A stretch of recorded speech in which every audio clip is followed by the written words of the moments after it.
हमारे पास accounts of a company का ये पूरा समरी चार्ट हो जाएगा हमारे पास। ये देखिए सेक्शन कहाँ से स्टार्ट है, सेक्शन 123 टू 138 तक हमारा अकाउंट्स के बारे में डिस्कशन है। सेक्शन 128 टू 138 के बीच में बीकॉम के स्टूडेंट्स अगर ये वीडियो देख रहे हैं तो सेक्शन की जरूरत नहीं है, लेकिन आप टॉपिक सारे पढ़ेंगे और फिर अपनी रेलेवेंट बुक से जो आपका कोर्स मटेरियल है उसमें आप मार्क कर लेंगे कौन कौन से आपके टॉपिक हैं, उसी को आप कर लेंगे। मैं समझा पूरा रहा हूँ accounts, right. Okay, now section wise अगर बात करते हैं, सेक्शन 129 और सेक्शन 128 और 129 किसके बारे में है, बुक्स ऑफ अकाउंट्स के बारे में। रेलेवेंट बुक्स एंड पेपर्स की मीनिंग बताएगा और फाइनेंशियल स्टेटमेंट का मतलब क्या होता है। सेक्शन 130 बताता है reopening and recasting of accounts. फिर सेक्शन 131 बताता है voluntary revision of accounts. Section 132 to 133 discussion करता है नफ्रा और power of central government to prescribe accounting standards के बारे में। Section 134 audit report and board reports के बारे में। सेक्शन 135 सीएसआर के बारे में। सीएसआर में हम अच्छा डिस्कशन करेंगे, काफ़ी डीप डिस्कशन करेंगे, लाइन बाय लाइन पढ़ेंगे। और इसमें जो अभी लेटेस्ट अमेंडमेंट अभी गवर्नमेंट ने करी है वो शायद एग्जाम के लिए रेलेवेंट ना हो, जो कोविड-16 का जो चल रहा है इस टाइम, उसका गवर्नमेंट ने बोला है कि अगर कोई भी कंपनी उस पर अगर आप फंड देते हो तो वो भी हम सीएसआर एक्टिविटी का पार्ट मानेंगे। Right of member and filing of financial statement with registrar section 136 to 137 में पढ़ेंगे। इंटरनल ऑडिट हम फिर से डिटेल में पढ़ेंगे, ये नया सेक्शन था 2013 में लॉन्च किया गया था 138, इसको हम डिटेल से पढ़ेंगे। तो this is the introduction of account summary chart, right. अब one by one section detail से देखते हैं। चलिए सबसे पहले देखते हैं सेक्शन 128 जो किसके बारे में बोलता है, books of account to be kept by the company. Books of account जो कंपनी को बनाने हैं उसमें कंपनी को क्या ध्यान देना है उसके बारे में हम लोग रूल देखते हैं, राइट। चलिए क्या कहता है ये चार्ट, ये चार्ट कहता है company shall prepare books of accounts, books and paper, financial statement. कंपनियों को बनाना है books of accounts, books and papers and financial statement. कहाँ बनाना है, keep at its registered office or any other place, open for inspection by director, preserve for 8 years, failure in compliance to imprisonment 1 year या fine 50,000 to 5 lakh या both भी हो सकती है। अब ये जो हमने समरी चार्ट देखा इसी का हम डिटेल प्रोविजन हम बुक में अपनी अपनी पढ़ सकते हैं। सिंपली क्या ध्यान रखना है, बुक्स ऑफ अकाउंट्स का मतलब क्या बताया गया है, कंपनी क्या क्या मेंटेन करेगी। बुक्स ऑफ अकाउंट्स में कंपनी मेंटेन करेगी, बुक्स ऑफ अकाउंट्स में books and papers, financial statement. कहाँ बना के रखना, रजिस्टर्ड ऑफिस में या एनी अदर प्लेस जहां आप एमसीए को बताते हो। ओपन फॉर इंस्पेक्शन रखना है डायरेक्टर के लिए, प्रिजर्व करना है 8 इयर्स तक, और फेलियर अगर आपने किया ऊपर के प्रोविजन में तो क्या होगा, 1 ईयर की इम्प्रिजनमेंट है या 50,000 से 5 लाख तक की पेनल्टी है या दोनों भी आप पे लग सकते हैं, राइट। ओके आगे देखते हैं। इसके बाद हमारे पास है थोड़ा सा डेफिनेशन देखते हैं बुक्स ऑफ अकाउंट्स का मतलब क्या, यानी बुक्स ऑफ अकाउंट्स में हम क्या क्या चीजें मान के चलें, किससे रिलेटेड डेटा हमारा होना चाहिए। तो यहाँ पे बताया गया 213 includes record maintain in respect of books of accounts के रिकॉर्ड को इन रिकॉर्ड के अंदर आप बनाओ, जैसे all sum of money received and expended by the company and matter in relation to which the receipt and expenditure take place. यानी आपको एक स्टेटमेंट बना के रखनी है जिसमें आप क्या रिकॉर्ड करोगे, sum of money receive and expended, यानी इसको हम कह सकते हैं कैश फ्लो स्टेटमेंट के तरीके से जो स्टेटमेंट बनती है। All sales and purchase of goods and services by the company, आपको एक सेल और परचेज का डेटा बना के चलना है जिसको हम ट्रेडिंग पीएनएल भी बोल सकते हैं। Assets and liability of the company जिसको हम बैलेंस शीट भी बोल सकते हैं। And the item of cost as prescribe under section 148 in case of a company which belong to any class of company specified under that section. यानी अगर कोई company cost record के तहत 148 में लाइन करती है तो उसको कॉस्ट रिकॉर्ड का डेटा भी मेंटेन करके चलना है, राइट। ओके कीप हमने प्लेस ऑफ कीपिंग देख लिया, हेड ऑफिस है या कोई और प्लेस जो आप ठीक करना बताना चाहें, ये प्रोविजन देख लेते हैं। Maintenance of books of account in electronic form, अगर आप अपने बुक्स ऑफ अकाउंट्स को इलेक्ट्रॉनिक फॉर्म में यानी किसी सर्वर का यूज करके बनाते हैं तो उसके लिए क्या प्रोविजन है देखते हैं। Company have an option to keeping the books of accounts on other relevant paper electronic mode as per Rule 3 of Companies 2014 as Rule 3 laid down manner books of account kept electronic form। अब पहला rule क्या है इसको लेकर के, such books of accounts and other relevant books and paper maintained in electronic form shall remain accessible in India so far as usable for the subsequent। यानी आप जो भी सर्वर के थ्रू बनाना चाह रहे हैं उसको हम गवर्नमेंट कहती है एक्सेसिबल फ्रॉम इंडिया होना चाहिए। The information contain in the record shall be written completely in the format in which they are originally generated, sent or receive, or in the format which shall present accurately the information generated, sent or received, and the information contained in electronic record shall remain complete and unaltered। मतलब जिस form में आपने उनको बनाया है उसी form में हमें चाहिए और वो कंप्लीट और अनऑल्टर्ड होनी चाहिए। Information received from the branch office shall not be altered, shall be kept in a manner where it shall depict what was originally received from the branches। यानी branches के recorded भी हमें same as it is चाहिए। Information in the electronic record of the document shall be capable of being displayed in legible form में होने चाहिए। The backup of the books of account and other books and paper of the company maintain electronic form including a place outside India if any shall be kept in server physically located India on a periodic basis. मतलब अगर आप कोई books of account electronic maintain कर रहे हो outside India तो हमें उसका सर्वर इंडिया में एक चाहिए और उससे हमें डेटा पीरियोडिक बेसिस पे चाहिए। The company shall intimate to the registrar on annual basis at any time filing of financial statement following relevant information related to service provider। और अगर आप किसी की सर्विस लेते हैं related to maintenance of accounts, आपका डेटा कोई और मेंटेन कर रहा है सर्वर के थ्रू, तो गवर्नमेंट कहती है हमें उस सर्विस प्रोवाइडर की ये डिटेल्स आप दो, 1 2 3 4। क्या detail? Name of service provider, internet protocol address उसका, लोकेशन ऑफ सर्विस प्रोवाइडर कहाँ का है वो, and where the books and accounts other paper and records maintain on cloud such address as provided by the service provider. अगर cloud पे maintain है तो cloud का एड्रेस हमें दो, राइट। तो यहाँ पे हमने पढ़ लिया पूरा इलेक्ट्रॉनिक फॉर्म के रिकॉर्ड को मेंटेन करने में गवर्नमेंट क्या क्या आपसे रिक्वायरमेंट चाहती है, राइट। ओके, अब एक रूल हमने ऊपर पढ़ा था इंस्पेक्शन बाय डायरेक्टर, तो डायरेक्टर का पॉइंट हम पूरा पढ़ लेते हैं। इंस्पेक्शन में डायरेक्टर को क्या उसमें प्रोविजन लिखा गया है। As per section 128(3) any director can inspect the books of accounts and other books and paper of the company during business hours. पहली बात तो बिजनेस आवर्स में डायरेक्टर उसको क्या कर सकता है, सर्च कर सकता है, मांग सकता है। Expression books and paper has been defined section 212 which includes accounts, deed, vouchers, writing and documents. Such inspection may be done by any type of director, nominee, independent, promoter और whole time। मतलब डायरेक्टरों को हमने क्या दी है, हमने एक तरीके से पावर दी है कि वो बुक्स ऑफ अकाउंट्स को इंस्पेक्ट कर सकते हैं, लेकिन हमने पहली रिलैक्सेशन तभी दी है जब आप बिजनेस आवर्स में करते हैं, और हमने सभी टाइप के डायरेक्टर को इसमें कवर किया है, चाहे वो नॉमिनी हो, चाहे वो इंडिपेंडेंट हो, प्रमोटर हो या होल टाइम हो।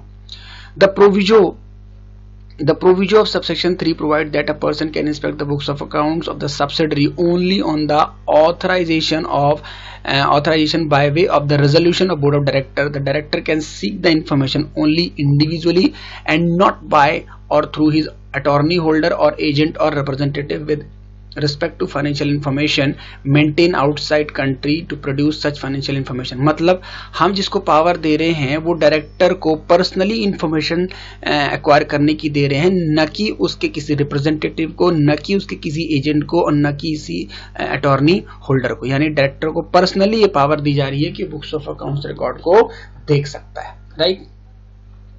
अब पीरियड ऑफ प्रिजर्वेशन की बात करें तो नॉर्मली हमने कितना पढ़ा, 8 ईयर्स तक, लेकिन इसमें नई चीज क्या है वो हम देख लेते हैं। नॉर्मल पीरियड कितने का है, 8 ईयर्स का हमने ऊपर पढ़ा, लेकिन यहाँ पे एक लाइन क्या लिखी हुई है, ये where an investigation has been ordered in respect of company the central government may direct that books of account may be kept for such period longer than 8 years as it may deem fit to give direction to that effect. मतलब normal period 8 years का है, लेकिन कभी central government को investigation order करती है और central government कहती है कि आपको एक 8 ईयर से ज्यादा पीरियड का डेटा मेंटेन करके चलना है, तो आपको मेंटेन करना पड़ेगा, उस डायरेक्शन को फॉलो करना पड़ेगा, राइट। तो this was the period of preservation of books of accounts. Now the question that came from examination is from this point, person responsible to maintain the books। यानी वो person कौन है, अगर books of accounts company के maintain नहीं है तो हम किसको जिम्मेदार ठहराएंगे, राइट। तो यहां से क्वेश्चन आता है पर्सन रिस्पॉन्सिबल। देखते हैं, As per section 128(6), the person responsible to take all reasonable steps to secure compliance by the company with requirement of maintenance of books of accounts shall be managing director, whole-time director in charge of finance, chief financial officer, any other person of the company charged by the board with duty of complying with the provision of section 128, right? यानी इन चार लोगों को हम जिम्मेदार ठहराते हैं अगर books of accounts maintain नहीं है तो, यानी पहला एमडी, फिर WTD, फिर CFO और कोई भी ऐसा पर्सन जिसको बोर्ड ने खुद ही उसको अपॉइंट किया, राइट? और अगर इन पर्सन को हमने गिल्टी पाया, यानी books of accounts as per law maintain नहीं है, तो फिर पेनल्टी प्रोविजंस है। पेनल्टी प्रोविजंस कितने हैं? यहाँ पे प्रोविजन कहता है, पेनल्टी प्रोविजन है imprisonment for a term which में एक्सटेंड टू 1 year और with fine which shall not be less than 50,000 but which may extend to 5 lakh, जो हमने ऊपर पढ़ा था। यानी आपको इम्प्रिजनमेंट और फाइन दोनों हो सकते हैं। इम्प्रिजनमेंट 1 year तक की है, फाइन 50,000 से 5 लाख तक का है, या बोथ भी हो सकते हैं, राइट? ओके, नाउ सेक्शन 129 शुरू करते हैं। Okay, financial statement section 129। फिर से वही नॉर्मल चीज, एक चार्ट देखते हैं जिससे हमें पूरा गो थ्रू हो जाएगा कि इस सेक्शन में क्या पढ़ना है। तो फाइनेंशियल स्टेटमेंट का मतलब क्या होता है? पहले तो ये क्वेश्चन उठता है, फाइनेंशियल स्टेटमेंट का मतलब है आपकी बैलेंस शीट, आपके प्रॉफिट एंड लॉस अकाउंट जिसको आप इनकम एंड एक्सपेंडिचर अकाउंट भी बोलते हो, आपके कैश फ्लो स्टेटमेंट, आपके statement of changes in equity अगर आप में एप्लीकेबल है तो, और any explanatory notes annex to the forming part of financial statement. यानी इन सब कंटेंट्स को हम क्या बोलते हैं? Inclusively financial statement, right? Financial statement, financial year का हमें मतलब पता है। फाइनेंशियल ईयर का मतलब क्या है? जो अप्रैल से नॉर्मली स्टार्ट होता है, लेकिन इसमें एक नई चीज है वो हम पढ़ लेते हैं। In relation to any company or body corporate means period ending 31st day of March every year and where it has been incorporated on or after 1st day of January of a year, the period ending on the 31st day March of the following year in respect whereof financial statement of a company or body corporate is made up। मतलब normally हमें पता है 31st मार्च को हमारा year खत्म होता है। Okay, 31st मार्च year खत्म होता है, मतलब 1 अप्रैल को स्टार्टिंग होता है, तो फाइनेंशियल किसे बोल रहे हैं हम? अप्रैल टू मार्च।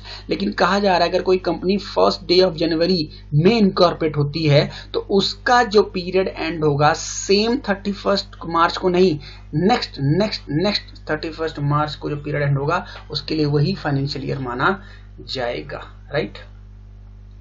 ओके, शेड्यूल 3 के बारे में हम जानते हैं। शेड्यूल 3 जो एक फॉर्मेट है जो बैलेंस शीट और प्रॉफिट लॉस के बारे में बोलता है, राइट? अब इसके बारे में थोड़ा सा देख लेते हैं। Schedule 3 has been amended by notification GSR 40E dated 6 April 2016 according to which schedule 3 has been divided into 2 division. अब शेड्यूल 3 में थोड़ा सा क्या चेंजेस किया है गवर्नमेंट ने, जिसके बाद उन्होंने 2 डिवीजन लाए हैं जो कंपनीज की एप्लीकेबिलिटी के बारे में बोलता है। Division 1 deal with the financial statement of a company whose financial statement are required to comply with the companies accounting standard rule 2016। और डिवीजन 2 किसके बारे में? Deal with the financial statement of company whose financial statement are drawn up compliance with companies Indian Accounting Rule 2015। यानी एक division उस पर डाला गया जिसपे नॉर्मल अकाउंटिंग स्टैंडर्ड एप्लीकेबल है, और एक डिवीजन 2 उसमें डाला गया है जिसमें जिस कंपनी पे इंडियन अकाउंटिंग स्टैंडर्ड एप्लीकेबल है। यानी हम बात कर रहे हैं IFRS जब आया तो उसके बारे में जो उसमें प्रोविजंस है वो डिवीजन 2 में डाला गया। ट्रू एंड फेयर का मतलब क्या होता है हमें पता है। ट्रू एंड फेयर का मतलब होता है अगर आपके बुक्स ऑफ अकाउंट्स लॉ के तहत बनाए गए हैं, जो हमने लॉ पढ़ा है उसको कंप्लाई करते हैं, तभी हम मानेंगे आपके books accounts true and fair है, अदरवाइज नहीं है, राइट? जो हमने प्रोविजन पढ़ा बुक्स ऑफ अकाउंट्स का वो किस पे एप्लीकेबल नहीं है वो हम पढ़ लेते हैं। यहां से एक क्वेश्चन आ सकता है, non applicability. Provided further that nothing contained in this subsection shall apply to any insurance, banking company engaged in generation of supply of electricity or any other class of company to which a form of financial statement has been specified in or under the act of governing such class of company, provided also that financial statements shall not be treated as not disclosing a true and fair view of state of affairs of company merely by reason of fact that they do not disclose। मतलब इन कंपनियों पे जो हमने ऊपर provision पढ़ा, जिस तरीके से डिस्क्लोजर करना है, क्या डिस्क्लोजर करना है, बुक्स ऑफ अकाउंट्स में क्या क्या इंक्लूड होगा, इन पे एप्लीकेबल नहीं है, क्योंकि इन पे अपने एक्ट एप्लीकेबल हैं। तो इंश्योरेंस कंपनी को हमने क्यों कवर नहीं किया, क्योंकि इसमें IRDA रूल लग रहा है। बैंकिंग कंपनी पे हमने क्यों, क्योंकि बैंकिंग रेगुलेशन एक्ट लग रहा है। Company engage in the generation of supply electricity, इस पे इलेक्ट्रिसिटी एक्ट लग रहा है। और company govern any other law matter which are not required to be disclose by that law, right. तो ये एक्सेप्शन हो गई उन कंपनियों के लिए जिन पे बुक्स ऑफ अकाउंट्स का प्रोविजन एप्लीकेबल होता है, राइट। ओके, नाउ एक टॉपिक है बुक्स ऑफ अकाउंट्स के अंदर ही, consolidation of financial statement, section 129(3). यहां से एक क्वेश्चन ड्राफ्ट हो सकता है कंसोलिडेशन के बारे में, कंपनीज के क्या रूल्स हैं। कंसोलिडेशन का मतलब हम जानते हैं, नॉर्मली कंसोलिडेशन का मतलब अगर कोई कंपनी के पास मल्टीपल सब्सिडरीज हैं या वो किसी की एसोसिएट जॉइंट वेंचर है, तो उसको अपनी फाइनेंशियल स्टेटमेंट को एक तरीके से सेपरेटली कंसोलिडेट करके भी दिखाना होता है कि उसकी एज एक पार वैल्यू कितनी निकल के आती है, यानी एक कम्युलेटिव वैल्यू उसकी क्या शो करती है। यानी आपको एक स्टैंड अलोन के साथ साथ आपको एक कंसोलिडेटेड बैलेंस शीट भी बनानी है। तो यहाँ पे क्या है provision, where a company has one or more subsidiaries, it shall in addition to its financial statement prepare a consolidated financial statement of a company and of all the subsidiary in the same form and manner as that of its own, which shall also be laid before annual general meeting of the company along with the laying financial statement. The company shall also attach along with financial statement a separate statement containing the salient features of financial statement, its subsidiary or subsidiaries in form AOC 1 as per rule 1 of companies rule 2014। मतलब अगर आपके पास एक या एक से ज्यादा subsidiary है तो आपको अपनी स्टेटमेंट बनाने के अलावा एक कंसोलिडेटेड फाइनेंशियल स्टेटमेंट बनानी है उसी फॉर्म में जिस तरीके से बताया गया है, और आपको AOC 1 भी फाइल करना है ROC को, राइट। अब अगर बात करें मैनर ऑफ कंसोलिडेशन, तो consolidation financial statement of the company shall be made in accordance with the provision of schedule 3 of the act applicable accounting standard. जो स्टैंडर्ड्स एप्लीकेबल शेड्यूल 3 पे हैं वही एएस आपको यहां भी फॉलो करने हैं। लेकिन in case we are a company not required to prepare CFS, कुछ जगह एक्सेप्शन यहां पे दी गई है, यानी किन कंपनियों को CFS बनाने की जरूरत नहीं। However, that in case of a company covered under subsection 3 of 129 which is not required to prepare CFS under the accounting standard, it shall sufficient if the company comply with provision of CFS provided in schedule 3 of the act। मतलब कुछ कंपनियों पे अभी हम देखेंगे जिसमें CFS applicable नहीं है, तो उनको हम सिंपली शेड्यूल 3 की कंप्लायंस पूरी करने के लिए बोलते हैं, उनको हम पूरा CFS का रूल अलग से अप्लाई नहीं करने की जरूरत। Now question came from here, अगर CFS का क्वेश्चन आता है तो यहां से आना चाहिए exemption from preparation of CFS, यानी किन कंपनियों को CFS बनाने की जरूरत नहीं है। Further provided nothing in this rule shall apply in respect of preparation of consolidated financial statement by company if it meet the following condition। कितनी कंडीशन है, 1 2 3। पहली condition, if it is wholly owned subsidiary or it's partly owned subsidiary or another company and all its member including those not otherwise entitled to vote having been intimated in writing and for which the proof of delivery of such intimation is available with the company, do not object the company not presenting consolidated financial statement। क्या मतलब, देखिए पहली बात, आप wholly owned subsidiary हैं यानी 100% subsidiary हैं या पार्टली भी हैं, लेकिन आपके शेयर होल्डर मेंबर ने आपको ये इंटीमेशन लिख के दे दी है और आपके पास रिकॉर्ड है कि उन मेंबर को कोई प्रॉब्लम नहीं है अगर आप CFS बना के नहीं देते हो, तो तब एक एक्सेप्शन आपको मिल जाएगी। इट इज अ कंपनी, दूसरी exception, it is a company whose securities are not listed or are not in the process of listing on any stock exchange whether in India or outside India. मतलब ना तो आप listed company है ना in process of listing है। अगर आप इन दोनों के प्रोविजन में नहीं है तो आपको CFS बनाने से एग्जेम्प्ट किया जा सकता है। इट्स अल्टीमेट और it's any intermediate holding company file consolidated financial statement with the registrar which are in compliance of applicable accounting standards। अब यहाँ पे एक अच्छा डिस्कशन हो सकता है, आप कोई कंपनी है और आपकी भी कोई एक होल्डिंग है, आपकी भी कोई एक होल्डिंग है। और any intermediate holding company file consolidated financial statement, और आपकी उस होल्डिंग कंपनी ने पहले से ही सीएफएस बना के दे दी है, तो अगर आप किसी की होल्डिंग है तो आपको फिर सीएफएस बना के दिखाने की जरूरत नहीं। एग्जांपल लेके चलते हैं। सपोज यहां पे 3 कॉलम है, 1 2 3। ये जो एक है ये इसकी होल्डिंग कंपनी है, और ये जो दूसरा पॉइंट है इसने इसको होल्ड किया हुआ है। तो यहां पे थर्ड प्रोविजन कहता है कि सेकंड को सीएफएस बनाने की जरूरत नहीं है अगर 1 अपनी कंसोलिडेट बना के दे दे, राइट। अपना 1 जब सीएफएस बना के देगी तो 2 कवर्ड हो जाएगा, और 2 की अल्टीमेट सब्सिडरी कौन है, 3। तो ये ऑलरेडी कहता है अगर 1 सीएफएस बना देता है तो हम 2 को माफ कर सकते हैं। तो तीनों प्रोविजन अगर एक बार देखें तो एक बार मेंबर अगर मना कर दें तो यहाँ पे और नहीं है, ध्यान से देखना है। मेंबर मना कर दें कोई ऑब्जेक्शन नहीं है उनको, अगर आप लिस्टेड नहीं हो, ना तो इन प्रोसेस ऑफ लिस्टिंग हो, और आपकी इंटरमीडिएट या आपकी अल्टीमेट होल्डिंग ने पहले से सीएफएस बना के दे दी, right. But provided also that nothing in this rule shall apply in respect of consolidated financial statement by a company having subsidiary or subsidiaries incorporated outside India only for the financial year commencing on or after 1st April 2014। मतलब यहाँ पे proviso बोलता है कि also nothing in this rule shall apply in respect of CFS by company having subsidiary or subsidiaries incorporated outside India only for the financial year commencing after 1/4/14। यानी हम ये applicable rule तभी कर रहे हैं जब ये कंपनियों का कंसोलिडेशन पे रूल लग रहा है 1/4/14 के बाद, यानी कमेंस उनका बिजनेस कब से शुरू हो रहा है, फाइनेंशियल उनका स्टार्ट कब से हो रहा है, 1/4/14 के बाद, और उनकी इंडियन सब्सिडरी आउटसाइड इंडिया है, राइट। तो मेनली आपको ये 3 पॉइंट्स याद रखने हैं जिसमें एग्जेम्पशन अवेलेबल की गई है। ओके, ये हमने देखा।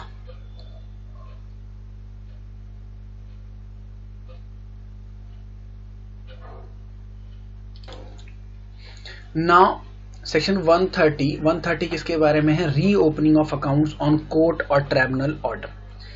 यानी हम किसी कंपनी के बुक्स ऑफ अकाउंट्स को रीओपन करवा रहे हैं, और रीओपन करने का रीजन क्या है, या तो कोर्ट या ट्रिब्यूनल का ऑर्डर। तो इसके बारे में क्या डिस्कशन है, फिर से हम एक चार्ट देखते हैं, समरी चार्ट, जिससे हमें पूरा ओवरऑल आइडिया मिल जाएगा, राइट। यहां से देखते हैं application to be made by, अगर आपको रीओपनिंग करानी है तो कंपनी के पास ऑर्डर आना चाहिए किसका, या तो सेंट्रल गवर्नमेंट का, या सेबी का, या एनी अदर पर्सन, या स्टैट्यूटरी रेगुलेटरी बॉडी का, या आईटी अथॉरिटीज का, राइट। इनका अगर ऑर्डर कंपनी के पास आता है और एप्लीकेशन मेड टू कोर्ट या ट्रिब्यूनल, मतलब अगर ये बॉडीज क्या कराना चाहती हैं, रीओपनिंग कराना चाहती हैं, तो इनको एप्लीकेशन देनी है कोर्ट को या ट्रिब्यूनल को, और कोर्ट और ट्रिब्यूनल पास करेगा order to the effect that कि earlier accounts prepared in fraudulent manner, affairs of company are mismanage related to accounts. दोबारा देखते हैं यहां से, इन बॉडीज के पास पावर है कि कंपनी के बुक्स ऑफ अकाउंट्स को रीओपनिंग कर सकती हैं। इनके पास पावर जो दी गई है वो किसी के थ्रू दी गई है, यानी इनको एप्लीकेशन देनी है कहाँ, कोर्ट या ट्रिब्यूनल को। उसके बाद कोर्ट या ट्रिब्यूनल पास करेगा order to the effect that, court tribunal passes an order to the effect. तो मतलब सेंट्रल गवर्नमेंट, सेबी और एनी अदर स्टैट्यूटरी कॉर्पोरेशन, इनके पास तभी पावर दी गई है जब ये किसको, कोर्ट या ट्रिब्यूनल को ऑर्डर कर एप्लीकेशन देते हैं। अब कोर्ट या ट्रिब्यूनल को ये चीज लगनी चाहिए, क्या लगना चाहिए, कि बुक्स ऑफ अकाउंट या तो फ्रॉडुलेंट मैनर में बनाए गए या कंपनी का अफेयर्स मिसमैनेजमेंट तरीके से चल रहा है। Notice to be serve to the applicant, अब notice to be serve to the applicants के पास जाएगा एक notice, take representation into consideration if any, और pass order revise recast the account. तब कहीं जाके कंपनी को रिवीजन या रिकास्ट का ऑर्डर पास किया जाएगा। तो ये पूरा चार्ट हमें बताता है कि किसी के पास सोल पावर नहीं दी गई कि वो खुद अपने थ्रू कंपनी की बुक्स को रिकास्ट या रिवीजन करवा ले। एक प्रोसेस आपको पास करना पड़ेगा। उस प्रोसेस में भी अगर कोर्ट या ट्रिब्यूनल को लगता है कि बुक्स ऑफ अकाउंट्स फ्रॉडुलेंट तरीके से बनाए गए या मिसमैनेज हो रही है कंपनी, तभी ऑर्डर पास किया जाएगा रीओपनिंग या रिकास्ट का, right. Now next section is section 131. 130 से ही रिलेटेड है. 130 में जहां कंपनी को रीओपनिंग का ऑर्डर दिया गया किसी अथॉरिटी के द्वारा, सेक्शन 131 में कंपनी को खुद ऐसा लग रहा है कि हमसे कुछ ऐसी गलती हो गई जिसको सुधारना बहुत जरूरी है. तो सेक्शन 131 बोलता है voluntary revision of financial statement और बोर्ड्स रिपोर्ट. आप बोर्ड रिपोर्ट को या फाइनेंशियल स्टेटमेंट को क्या करना चाहते हैं? रिवीजन करना चाहते हैं. तो इस चार्ट को फिर से देखते हैं, इससे हमें पूरा प्रोविजन क्लियर हो जाएगा. It is appear to the director of the company. Director को ऐसा लगता है क्या financial statement and board report not in compliance of section 129 and 134, यानी सेक्शन 129 और 134 के अकॉर्डिंग नहीं बनाए हमने. सेक्शन 129 और 134 के अकॉर्डिंग नहीं बनाए. 129 ने पढ़ लिया, 134 ऑडिटर्स के रिलेटेड, ऑडिटर से रिलेटेड, सॉरी 134 हमारा 134 हमारा बोर्ड्स रिपोर्ट के बारे में. यानी अगर आपको लगता है फाइनेंशियल स्टेटमेंट का सेक्शन या बोर्ड रिपोर्ट का सेक्शन जो 134 है उसको हम कंप्लाई नहीं कर पाए, कुछ उसमें गलती रह गई, तो इस केस में फिर आप क्या करो? On approval and order of the tribunal, और अप्रूवल ले लो और ट्रिब्यूनल के ऑर्डर के थ्रू आप प्रिपेयर कर सकते हो रिवाइज फाइनेंशियल स्टेटमेंट और रिवाइज कर सकते हो report any 3 preceding financial year की. यहाँ पे इंपॉर्टेंट टॉपिक है, यहाँ पे देखने वाली बात है, पिछले 3 प्रीसीडिंग फाइनेंशियल ईयर में ही रिवीजन पॉसिबल बोला गया है. और जब आप रिवाइज या रिकास्ट कर लोगे तो आपको क्या करना है? Copy of order of revised financial statement and report to be filed with the registrar. और उस कॉपी ऑफ ऑर्डर को आप क्या करेंगे? रजिस्ट्रार को भी एक फॉरवर्ड कर देंगे कि हमने अपनी बुक्स को रिकास्ट किया है. राइट. तो यहाँ पे भी क्या बोला गया है? डायरेक्टर को अगर लगता है उनके बुक्स ऑफ अकाउंट्स कंप्लाई नहीं हो पाए, बोर्ड रिपोर्ट कंप्लाई नहीं हो पाया एज पर लॉ, तो वो ट्रिब्यूनल के सैंक्शन लेकर के अप्रूवल करा के अपने फाइनेंशियल स्टेटमेंट को रिवाइज कर सकते हैं. Right. Now coming to the section 134 का डिस्कशन मैं क्यों ले आया? क्योंकि अभी हमने डिस्कशन किया था 129 और 134 की अगर हमें कंप्लायंस में डाउट होता है तो हमने उसको रिकास्ट रीओपन कर दिया. तो हम तुरंत देख लेते हैं सेक्शन 134 किस बारे में बोलता है. 134 है financial statement, board report etcetera. अब 134 के बारे में अगर देखा जाए तो ये क्या है? इसमें मेन क्वेश्चन आता है हमारे पास, ये ऑथेंटिकेशन के ऊपर आता है हमारे पास ये chart. Authentication of financial statement section 134 1 to 7. यानी फाइनेंशियल स्टेटमेंट अगर हमने बना ली और हम उसको एक तरीके से फाइनल करना चाहते हैं तो उसको कौन पर्सन है जो उसको ये बता देंगे कंपनी के स्टेटमेंट हमारे गारंटीड के ऊपर ये ऑथेंटिक है, इस पर रिलाई किया जा सकता है. तो ये वो लोग हैं साइंड बाय, पहला साइन होना चाहिए चेयरमैन के साइन होना चाहिए फाइनेंशियल स्टेटमेंट पे. और वो चेयरमैन कौन हो? Authorise by board, 2 director and 1 shall be MD if any. मतलब चेयरमैन अगर ऑथराइज करता है तो चेयरमैन मस्ट बी ऑथराइज होना चाहिए बोर्ड के थ्रू. 2 डायरेक्टर होने चाहिए साथ में चेयरमैन के साथ, और 1 डायरेक्टर उनमें से क्या हो? एमडी हो, अगर कंपनी में एमडी एप्लीकेबल है तो. दूसरा, सीईओ साइन करना चाहिए अगर वो डायरेक्टर हैं तो, सीएफओ अगर अपॉइंटेड है तो, और कंपनी सेक्रेटरी अगर अपॉइंटेड है तो. अब ये लोग वो हैं जो कंपनी की फाइनेंशियल स्टेटमेंट को ऑथेंटिक बना सकते हैं. हम लोग इनके साइन होने पे कंपनी के बुक्स ऑफ अकाउंट्स पर रिलाय कर सकते हैं. तो chairman, CEO, CFO, company secretary. Chairman, CEO, CFO, company secretary. If appointed if he is director. मतलब सीएफओ और कंपनी सेक्रेटरी तभी साइन कर पाएंगे अगर वो कंपनी में हैं, अपॉइंटेड हैं तो. चेयरमैन अगर ऑथराइज है तो, 2 डायरेक्टर करने चाहिए अगर उसमें से एक एमडी है तो, और सीईओ अगर वो डायरेक्टर हैं तो. राइट. ओके. अब हम देखते हैं बोर्ड रिपोर्ट के बारे में हमें सेक्शन क्या कहता है. ये हमारे पास एक चार्ट है इंस्टीट्यूट का बना हुआ. अब बोर्ड रिपोर्ट की हम अगर बात करते हैं तो बोर्ड रिपोर्ट के अंदर कंटेंट क्या क्या होता है, यानी बोर्ड ऑफ डायरेक्टर की रिपोर्ट में क्या क्या डायरेक्टर दिखाते हैं शेयर होल्डर्स को, वो हम डिस्कस कर लेते हैं एक बार. आप जब बोर्ड रिपोर्ट बनाएंगे तो उसमें आप ये इंफॉर्मेशन शेयर होल्डर को देंगे। पहला, number of meeting of board कितनी की आपने, detail of fraud reported by auditors, कितने रिपोर्ट सस्पेक्ट किए गए ऑडिटर के द्वारा, companies policy on director appointed and remuneration के बारे में, particulars of loan guarantee investment के बारे में, state of companies affairs, material changes affecting on financial position, development and implementation of risk management, other matter as prescribe. Right, उसके बाद आपको और क्या दिखाना है, एक्सट्रैक्ट ऑफ एनुअल रिटर्न्स दिखाइए, director responsibility report, director responsibility report DRR। इस पे अलग से क्वेश्चन हम देखेंगे कि DRR के अंदर क्या क्या एलिमेंट दिखाए जाते हैं। Declaration bye independent directors, comment by board on remark made by the auditors and CS, particulars of contract and arrangement अगर कंपनी ने किए हैं तो, अमाउंट कैरिंग रिजर्व और paid by way of dividend, conservation of energy, technology, absorption, foreign exchange और CSR policy and initiative। यानी ये वो सारे कंटेंट हैं जो बोर्ड रिपोर्ट में कंपनी को दिखाने हैं अपने शेयर होल्डर्स को। राइट, अब लिस्टेड या other public company paid up share capital 25 crore और more shall contain statement of annual evaluation of performance of board committee and individual director. यानी ये डायरेक्टर रिपोर्ट के बारे में प्रोविजन कहता है लिस्टेड कंपनी को और वो सारी पब्लिक कंपनी को जिनकी पेड अप कैपिटल 25 करोड़ उससे ऊपर है को अपनी स्टेटमेंट में कंटेन करना है। क्या, shall contain statement of annual evaluation of performance of board committee and individual director की परफॉर्मेंस भी दिखानी है। अगर आप कौन सी कंपनी हो लिस्टेड या आपकी पेड अप कैपिटल 25 करोड़ से ऊपर है तो आपके ऊपर ये भी चीजें हैं और वो क्या है, बोर्ड या डायरेक्टर की परफॉर्मेंस को भी आपको दिखाना है इंडिविजुअली। राइट, चलिए अब इसके बाद हम एक डिटेल से देख लेते हैं। मैंने आपको बताया डायरेक्टर रेस्पॉन्सिबिलिटी स्टेटमेंट के अंदर कई कंटेंट्स हैं जिसके अंदर हमें क्या डिस्क्लोज करना पड़ता है। एक बार उसको गो थ्रू कर लेते हैं कि DRS के अंदर स्टेटमेंट में क्या दिखाया जाएगा डायरेक्टर के द्वारा।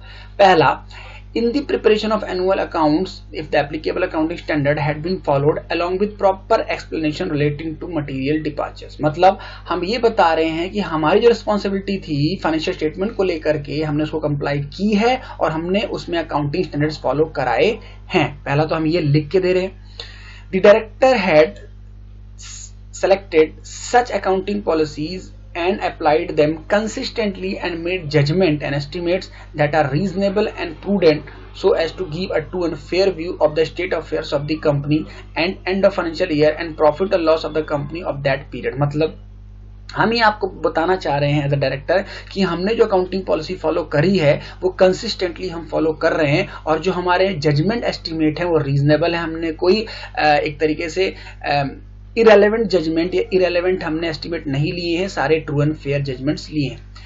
Next, director had taken proper and sufficient care for maintenance of adequate accounting records in accordance with the provision of the act safeguarding the assets of the company and the preventing and detecting fraud and other irregularities. हम ये लिख के देते हैं as a director कि हमने proper and sufficient care maintain किया है बुक्स ऑफ अकाउंट को मेंटेन करने में और कंपनीज के एसेट्स को सेफगार्ड करने में। Fourth, director had prepared annual accounts on going concern basis पे। डायरेक्टरों ने गोइंग कंसर्न पे बुक्स ऑफ अकाउंट्स मेंटेन की हैं, डायरेक्टर ये लिख के दे रहे हैं। Director in case of a listed company had laid down internal financial control to be followed by the company and that such internal financial control are adequate or were operating efficiently। मतलब अब यहाँ पे एक नई चीज जो latest amendment आई है, कुछ कंपनियों के ऊपर एक रिपोर्टिंग आई है, हम ऑडिट के उसमें देखेंगे इंटरनल फाइनेंशियल कंट्रोल के ऊपर रिपोर्टिंग है। तो यहीं पे DRS में भी एक पॉइंट ऐड हुआ है कि आप इंटरनल फाइनेंशियल कंट्रोल अगर कंपनी पे एप्लीकेबल है रिपोर्टिंग तो कंपनी ने उस पे, कंपनी के डायरेक्टर ने उस पे एडिकेट और एफिशिएंट इंटरनल कंट्रोल लगाए हैं और जो सही काम कर रहे हैं। Right, last point, director had devised proper system to ensure compliance with the provision of all applicable laws and such system were adequate and operating efficiently। और डायरेक्टर से हम लिख के मांग रहे हैं कि आपने जो कंपनी में सिस्टम डेवलप किए हैं, जो इंटरनल कंट्रोल या एक तरीके से आपने स्टाफ को बनाया है, लॉन्च किया हुआ है, वो प्रॉपर तरीके से काम कर रहे हैं, एप्लीकेबल लॉस चल रहे हैं और वो फॉलो भी हो रहे हैं और ऑपरेटिंग एफिशिएंटली भी हैं। राइट, ओके, अब थोड़ा सा यहाँ पे देख लेते हैं बोर्ड रिपोर्ट को साइन कौन करेगा। अभी तो हमने देखा था फाइनेंशियल स्टेटमेंट साइन कौन करेगा, अब हम देख रहे हैं बोर्ड रिपोर्ट को कौन साइन करेगा। Board report and other next thereto shall be signed by the chairman of the company if it is authorised by the board, where he is not authorised shall be signed by at least 2 director, one of them shall be MD by the director where there is a 1 director, right.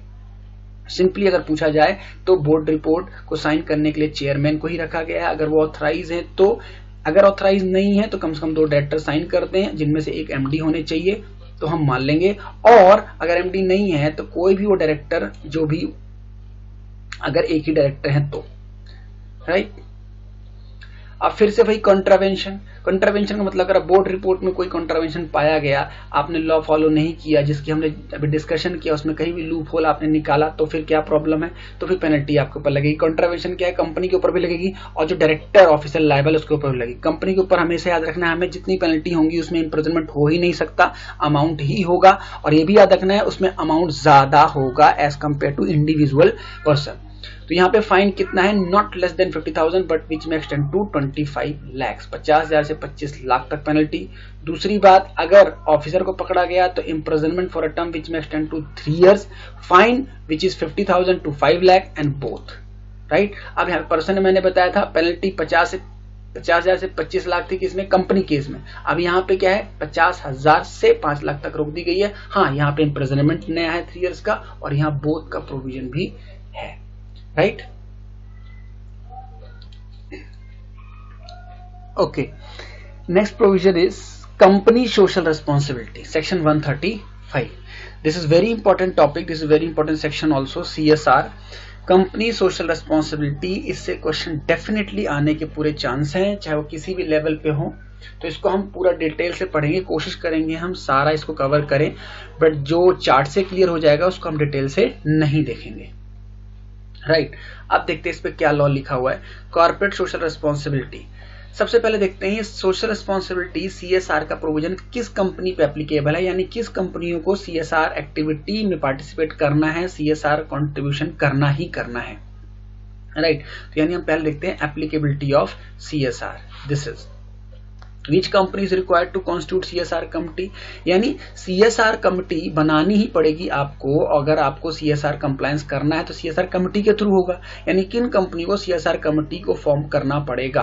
पहला, every company including its holding and subsidiary and foreign company defined under section 242 of the Companies Act 2013 having its branch offices and project office in India having net worth of ₹500 crore or more, या turnover 1000 crore और मोर, या net profit 5 crore और more during any financial year shall constitute a CSR committee to its board, right. यानी अगर आप इन 3 category में से कहीं फॉल करते हैं तो आपको सीएसआर कमिटी को फॉर्म करना पड़ेगा, चाहे नेटवर्थ के बेस पे आप आते हैं, चाहे टर्नओवर बेसिस पे आते हैं, या आप नेट प्रॉफिट के बेस पे आते हैं, और किसी भी फाइनेंशियल ईयर में अगर आप लिमिट टच करते हैं तो you have to form a CSR committee.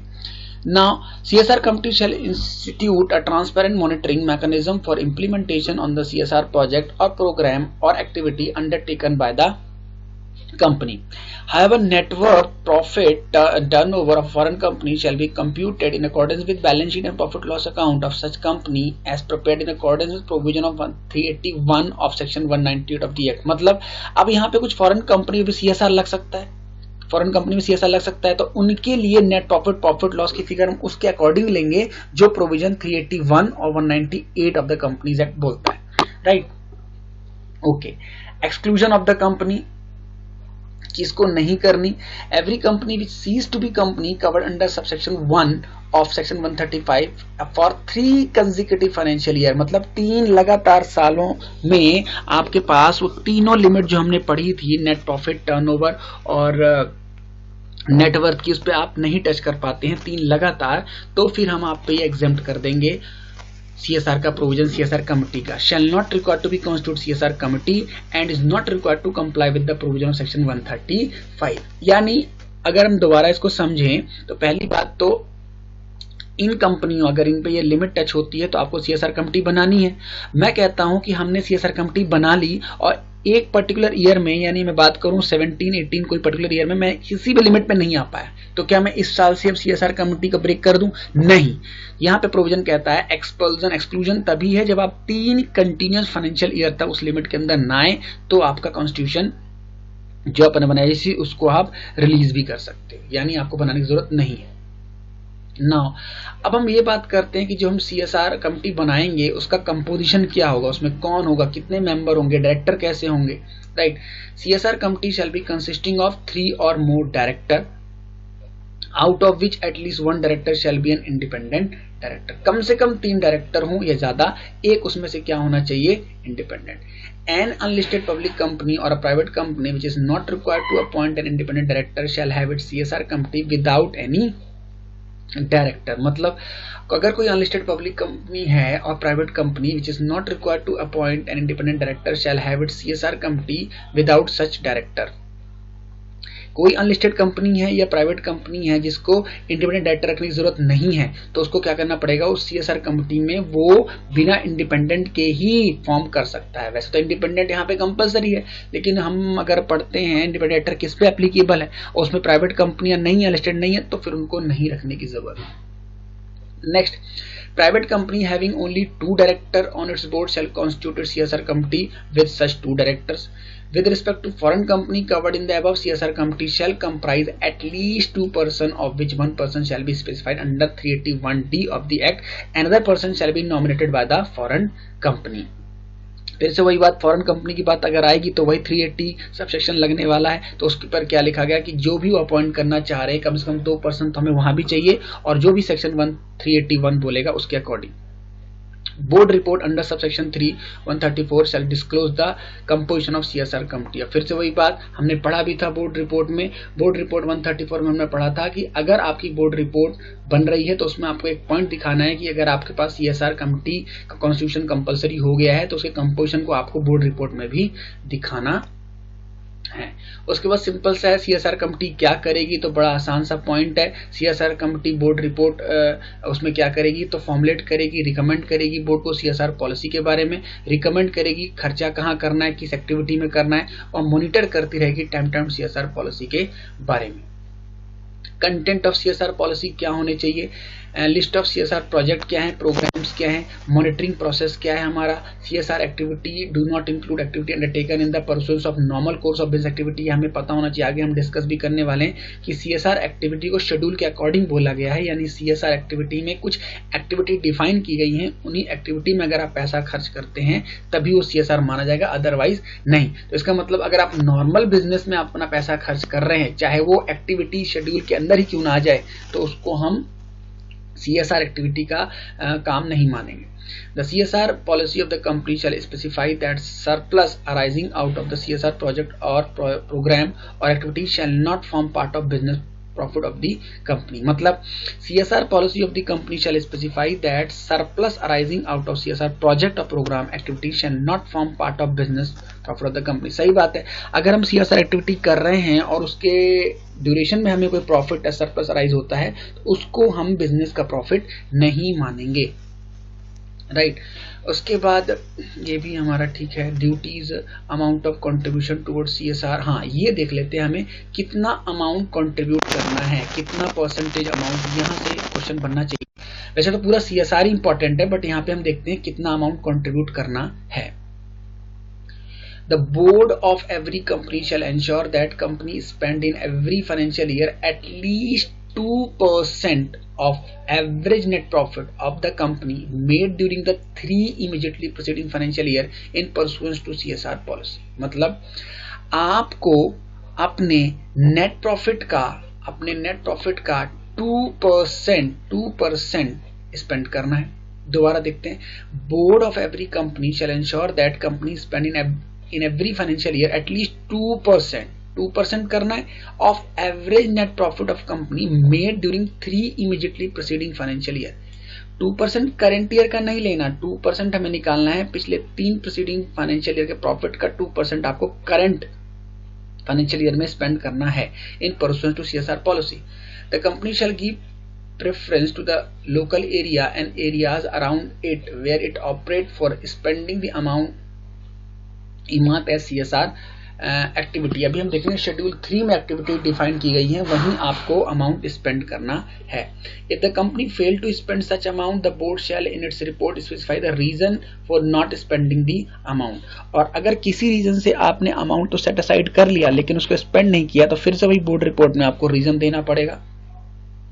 Company में build CSR capacities of their own personnel as well as those of their implementation agencies through institution established trade records of 3 financial year. However, such expenditure including expenditure on administrative overheads exceed 5% total CSR of the company in the financial year। मतलब अब यहाँ पे थोड़ा सा detail देखने वाली बात है। यहाँ पे कंपनी बोल रही है एक्सपेंडिचर भी अलाउ ज्यादा नहीं है, यानी CSR एक्टिविटी आप कर रहे हैं और उस दौरान आपका खर्चा हो जाता है तो उस खर्चे की भी लिमिट यहाँ पे दी गई। तो ध्यान से देखते हैं, कंपनीज में build CSR capacity of their own personnel, या तो आप खुद कर सकते हैं CSR में कंट्रीब्यूशन एक्टिविटीज में, as well as those of implementing agencies, और अगर कोई इस एक्टिविटी में काम कर रहा है शेड्यूल 3 की, उनको भी आप पैसे दे सकते हैं, उन इंस्टीट्यूशन को दे सकते हैं जिनका कम से कम पिछले 3 फाइनेंशियल का अच्छा रिकॉर्ड होना चाहिए।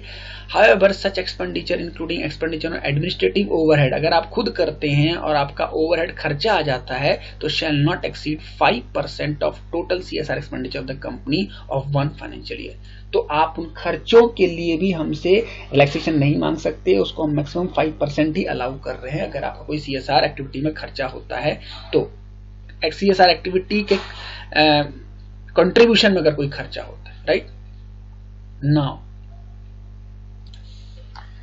Now come to the topic exceptions of CSR activity. मतलब अभी हमने वैसे शेड्यूल 3 नहीं पढ़ा है, शेड्यूल 7 में एक्टिविटीज बताई गई हैं कहाँ आप पैसा खर्च कर सकते हो CSR का, बट यहाँ पे हम टॉपिक देख लेते हैं कि तीन जगह में कंट्रीब्यूशन अगर आप करते हो तो हम CSR का एक्सपेंडिचर नहीं मानेंगे, यानी CSR में आपने फंड कंट्रीब्यूट किया हम नहीं मानेंगे। कहाँ? पहला, अगर आप आउटसाइड इंडिया करते हो तो उसको नहीं माना जाएगा। दूसरा, अगर आप अपने एम्प्लॉई के वेलफेयर में खर्च करते हो और या उनकी फैमिली के बारे में तो नहीं माना जाएगा। तीसरा, अगर आप किसी पॉलिटिकल पार्टी को अगर आप देते हो 182 के अकॉर्डिंग तो हम उसको CSR का कंट्रीब्यूशन कभी भी नहीं मानेंगे, right. Okay, now come to the important topic that is schedule 7 activity. यानी अब हम ये देख लेते हैं कि शेड्यूल 7 वो कौन सी एक्टिविटी है जहां पे गवर्नमेंट कहती है कि आप यहां पे CSR पॉलिसी, यहां पे CSR एक्सपेंडिचर आप कर सकते हो, यहीं पे आपको करना है, ठीक है।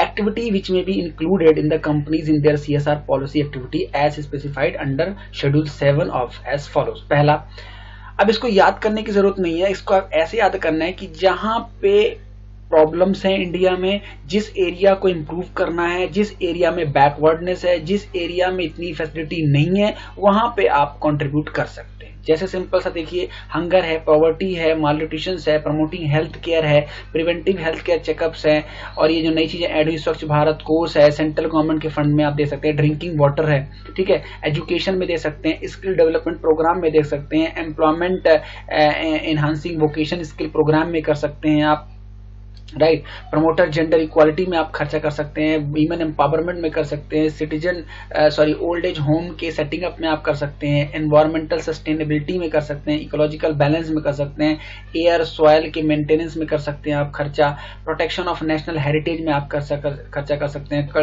Culture including restoration of buildings and sites, historical importance जो लाल किला, पुरानी दिल्ली, ये सारी जगह हैं उनको आप इंप्रूवमेंट में खर्चा कर सकते हैं, training to promote rural sports nationally recognise sports में कर सकते हैं, पैरा ओलंपिक्स में, ओलंपिक स्पोर्ट्स में आप कंट्रीब्यूशन करा सकते हैं, contribution to prime minister national relief fund में आप पैसा डाल सकते हैं, आप schedule caste, schedule tribe, other backward minorities के वेलफेयर में पैसा खर्च करा सकते हैं, contribution of fund provided technology in computers located within the academic institution, आप उसमें जो अप्रूव है सेंट्रल गवर्नमेंट में उसका पैसा खर्च सकते हैं, रूरल डेवलपमेंट के प्रोजेक्ट में पैसा डाल सकते हैं, स्लम एरिया डेवलपमेंट में पैसा डाल सकते हैं, स्लम एरिया डेवलपमेंट के आप प्रोजेक्ट्स में काम कर सकते हैं। तो दीज आर द एक्टिविटी जो 11 पॉइंट में डिस्कस की गई है कि अगर आप इनके अंदर CSR का फंड कंट्रीब्यूट करते हैं तो आपका एक वैलिड CSR एक्सपेंडिचर माना जाएगा, अदरवाइज